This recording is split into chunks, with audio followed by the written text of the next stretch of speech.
Além de todos os controles automáticos que GeneXus inclui nas aplicações que gera, existem comportamentos específicos na programação que os analistas podem inserir. Nas transações, as regras de negócio que definem seu comportamento são definidas na seção de Rules. Por exemplo, se temos que definir um requisito do tipo não permitir armazenar clientes sem nome, temos uma regra chamada error que permite implementar esse controle. Escrevemos error, abre parênteses, e entre aspas digitamos o texto que queremos visualizar quando o usuário tente deixar um nome de cliente sem preenchimento. Fechamos os parênteses e depois somente incluímos qual é a condição a ser cumprida para que a mensagem seja exibida. A condição a ser cumprida é que o atributo CustomerName esteja vazio. Então, escrevemos if CustomerName ponto e selecionamos o método isEmpty. Toda regra que programamos deve ser finalizada com um ponto e vírgula. Façamos isso em nossa regra erro. Salvamos e pressionamos F5 para ver em execução o funcionamento da regra definida. Executamos a transação Customer. Se deixarmos o nome do cliente vazio e sairmos do campo, aparecerá o texto que definimos. A regra error, mesmo permitindo passar para o próximo campo da tela quando a condição é válida, não permitirá gravar o registro. Teste isso em execução. Esse é o comportamento padrão.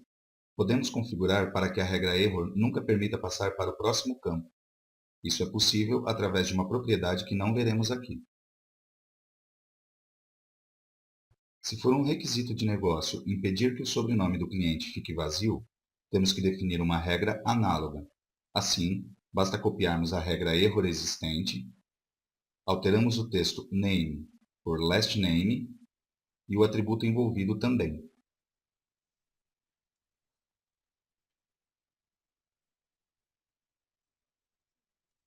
Pressionamos F5,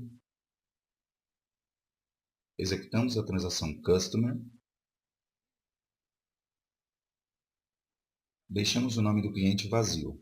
É disparado o erro associado ao nome que ficou vazio. Digitamos POU. Tentamos deixar o sobrenome vazio, e é disparado o erro associado ao sobrenome que ficou em branco. Agora, contamos com outra regra que tem praticamente a mesma sintaxe que erro. Seu nome é Message, e a única diferença com relação ao erro é que, ao ser disparada, essa regra exibirá um aviso ou advertência e o registro poderá ser gravado na tabela. Se queremos, por exemplo, avisar que o telefone do cliente ficou em branco, porém sem a obrigação de informá-lo, podemos definir uma regra Message, abrir parênteses e definir o texto entre aspas simples ou dupla, the phone is empty. Fechamos os parênteses e definimos a condição para a regra ser executada, if customer phone is empty. E terminamos com ponto e vírgula a definição da regra. Pressionamos F5 para testar essa funcionalidade.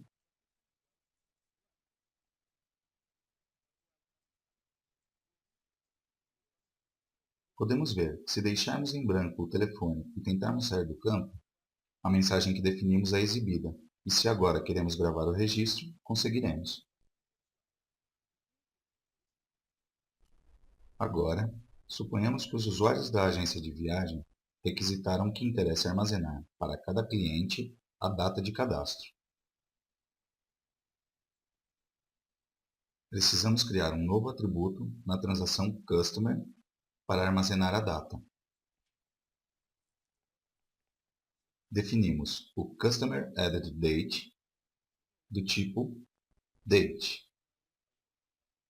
E com isso, falta apenas atribuirmos automaticamente a data do dia. Vamos na seção Roles.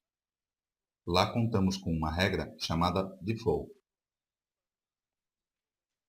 Essa regra permite inicializar um atributo ou variável com um valor. Dessa maneira, foi inserida a sintaxe da regra Default. E agora, vamos substituir dentro dos parênteses o atributo que queremos inicializar, que é o Customer Added Date, e o valor com o qual queremos inicializar, que é a data de hoje. Today é uma variável padrão existente, que sempre tem carregada a data do dia para ser usada. Uma variável consiste em um espaço de memória, possui um nome simbólico e um tipo de dados que pode armazenar texto, números, datas, etc. Essa variável tem um determinado valor armazenado, guardado. O nome da variável é a forma usual de referir-se ao valor armazenado. Em contrapartida, um atributo é um valor armazenado fisicamente na base de dados. A maioria dos objetos de Nexus permitem definir variáveis. Essas variáveis são locais, o que significa que somente podem ser utilizadas dentro do respectivo objeto. Para referenciar uma variável, devemos utilizar o símbolo e-comercial. Por exemplo, e-comercial total. Se posicionamos, por exemplo, dentro da aba Variables, dentro de uma transação, veremos que já existe um conjunto de variáveis definidas. São variáveis do sistema, como por exemplo Today, Mode, etc. Em particular, a variável Today permite obter a data atual do sistema. Além dessas variáveis do sistema, o desenvolvedor também pode definir suas próprias variáveis, variáveis do usuário.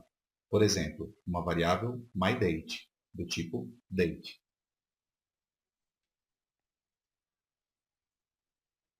No momento da definição das variáveis, podemos optar por 1. Defini-las através do seletor Variables, existente em todo objeto GNexus, como acabamos de fazer. 2. Defini-la no momento de usar, estando em qualquer parte do código, por exemplo, escrever o símbolo e-comercial, que identifica uma variável, e definir um nome. Depois, posicionar o mouse sobre o nome da variável e pressionar o botão direito do mouse para escolher no menu contextual a opção Add Variable. Com isso, fica editável as propriedades da variável. Podemos atribuir seu tipo de dados. Se acessarmos o seletor de variáveis, a variável estará lá. A terceira opção é selecionar a opção Insert no menu bar e depois Variable e New Variable. No exemplo mostrado através da regra de for, estamos atribuindo por padrão a data atual no atributo Customer Added Date. Vamos salvar a transação e pressionar F5.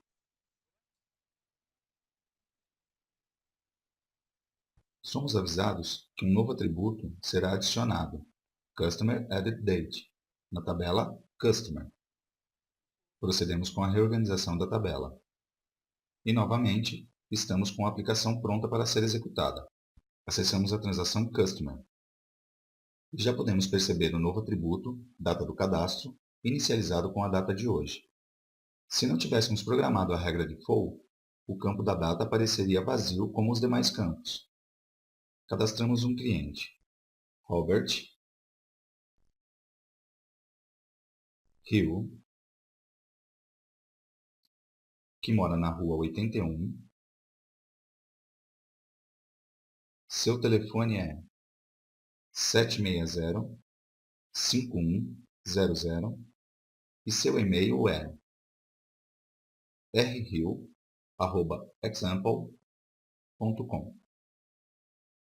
E observamos que a data de hoje já é sugerida, mas podemos alterá-la. Se para os usuários da agência de viagens for interessante deixar a data editável, mas que seja controlado que não possa ser cadastrada datas futuras, poderíamos definir uma regra error. Abrimos parênteses, digitamos The date must be lower or equal than today, fechamos os parênteses e colocamos a condição if customer added date maior que today. Vamos testar isso em execução. Pressionamos F5. Cadastramos Alex, Johnson. E se tentarmos colocar uma data maior que a data de hoje, a condição que definimos é disparada, exibindo o erro associado.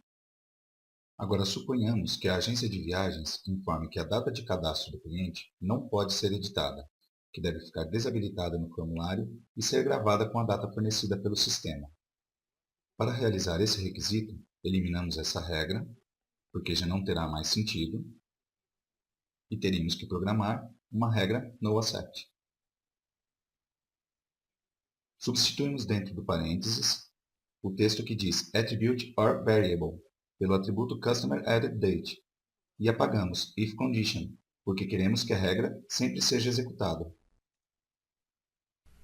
Até agora, escrevemos de memória os nomes dos atributos, e isto pode levar a erros. Para evitá-los, uma das opções que temos é inserir os atributos a partir do menu de opções. Para isto, selecionamos Insert e depois Attribute, ou poderíamos fazê-lo usando o atalho Ctrl+Shift+A. Acessaremos uma lista de todos os atributos declarados em nossa KB, onde podemos filtrar por nome e inserir o atributo escolhido. A outra opção é começar a escrever o nome do atributo. Por exemplo, escrevemos Customer e pressionamos Ctrl e espaço. Por meio desse atalho, serão mostrados todos os objetos de nossa KB que iniciam com esse nome, e clicando no atributo que necessitamos, é inserido. Estas formas de selecionar o atributo em vez de digitá-lo nos permitem economizar tempo e evitar erros de digitação. Vamos voltar. Testamos o comportamento agora. E podemos ver que a data aparece inicializada pela regra default e desabilitada pela regra NoAccept. Muito bem. Aprendemos que para inicializar o atributo Customer Added Date com a data do dia, devemos programar a regra default. É importante saber que toda regra default que programamos será executada somente quando estivermos inserindo registros. Ou seja, se consultarmos um cliente que já está cadastrado, a regra default não será executada, já que o cliente possui data de cadastro, e a regra default não pode sobrescrever o valor. Agora, suponhamos que no lugar de programar a regra default, tivéssemos definido uma regra de atribuição.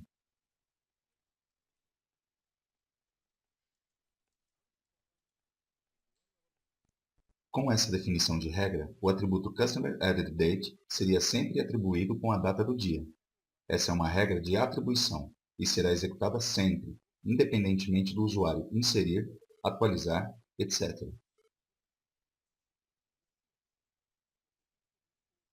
Podemos condicionar uma regra de atribuição para que seja executada somente quando o usuário está efetuando determinada operação na base de dados, como inserção, atualização ou eliminação de registro. Vamos condicionar a regra. Adicionamos if insert. O comportamento dessa regra definida será equivalente ao que já implementa a regra default, já que agora estamos condicionando que a atribuição seja realizada somente se estivermos inserindo um registro, exatamente o que faz a regra default. Da mesma forma como podemos condicionar uma regra com if insert, contamos com a possibilidade de definir if update ou if delete também. O que é importante observar e saber é que a ordem que definimos as regras não corresponde necessariamente com a ordem em que serão executadas. Esse conjunto de regras poderia estar definido em qualquer outra ordem, e o resultado em execução seria exatamente o mesmo, já que GNexus decide em qual momento deverá ser disparada cada uma das regras definidas. Para finalizar, lembremos que para cada transação teremos que programar suas próprias regras e comportamentos. Nesse caso, programamos regras na transação de clientes para controlar suas particularidades requisitadas para quando os usuários interagirem com os dados do cliente. Muito provavelmente, a agência pretenda controlar certas regras ou comportamentos para a transação de atrações também, ou para outras transações. E para isso, cada transação conta com a sua própria seção de regras. Vejamos agora brevemente uma situação que nos ocorre na transação Country. Em vídeos anteriores, quando criamos o segundo nível de nome City nessa transação, GNexus gerou a tabela Country City na base de dados. Como vimos, a chave primária dessa tabela é composta por dois atributos, Country ID e City ID. Lembremos que tanto ao atributo Country ID como a City ID, atribuímos o domínio ID, que definimos como autonumerado. Ao criar esta tabela, GNexus disparou um warning, indicando que a propriedade AutoNumber com valor true do atributo CityID seria ignorada. Por que isto acontece? Porque a propriedade AutoNumber só se aplica a chaves primárias simples, ou seja, àquelas formadas por um único atributo. Não às chaves primárias compostas, como neste caso, formadas por dois atributos, CountryID e CityID. Para numerar automaticamente um segundo nível, utilizaremos a regra Serial. Para isto, vamos à seção Roles da transação Country e inserimos a regra Serial.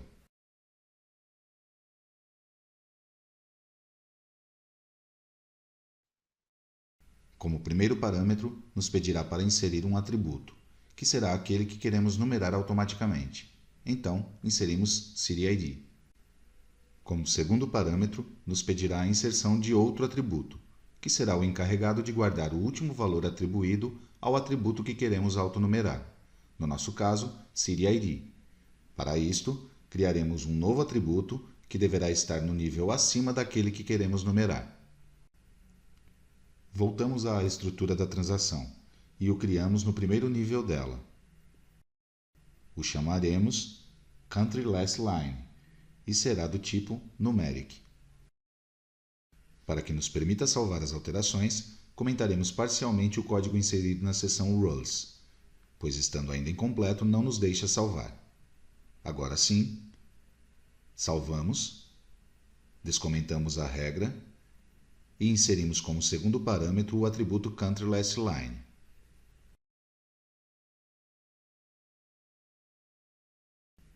Por último, esta regra nos pede para inserir um valor numérico, que corresponderá ao incremento automático da numeração.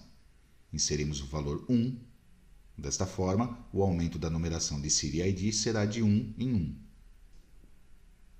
Salvamos as alterações que realizamos e executamos a aplicação. Nos pede para reorganizar a base de dados para adicionar o atributo CountryLastLine na tabela Country e confirmamos. Acessamos a transação Country,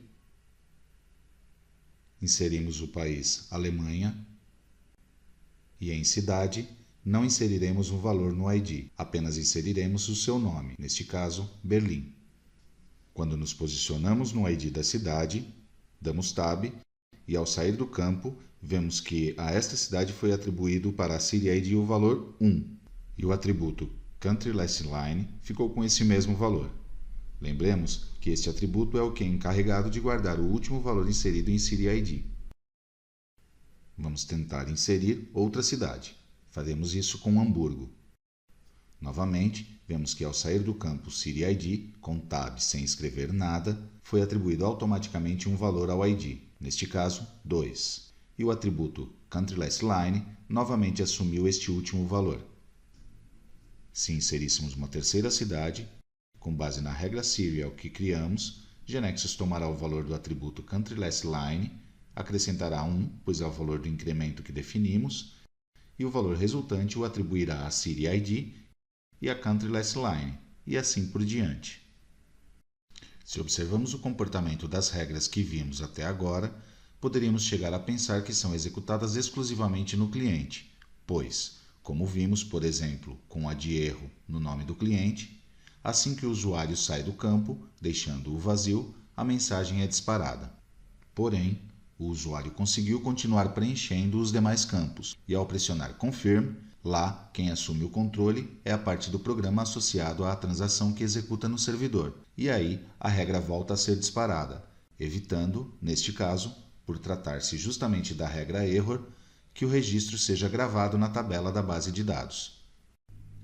Portanto, as regras que vimos são validadas tanto no cliente, chamamos isso de Client-Side Validation, quanto no servidor. Poderia ser desabilitada esta execução de regras no cliente, mas de forma alguma poderemos desabilitar a execução no servidor, que é quem realmente tem o controle do que será feito na base de dados. Vamos pensar que o browser é um meio hostil, poderia receber ataques que enviaram informações adulteradas ao server. O servidor é quem deve ter o controle definitivo sobre os dados. As regras no cliente são executadas para proporcionar uma boa experiência ao usuário, que sinta que a aplicação está interagindo com ele o tempo todo. Portanto, as mesmas regras estão incorporadas tanto no programa em execução no front-end, a parte que mantém o estado e a business logic, como representante do servidor no cliente, quanto no próprio programa no back-end, ou seja, na validação da business logic. Entender isto será importante mais tarde, quando tornarmos um pouco mais complexo o que podemos controlar a partir das regras. Para finalizar, vamos enviar as alterações para o GeneXus Server.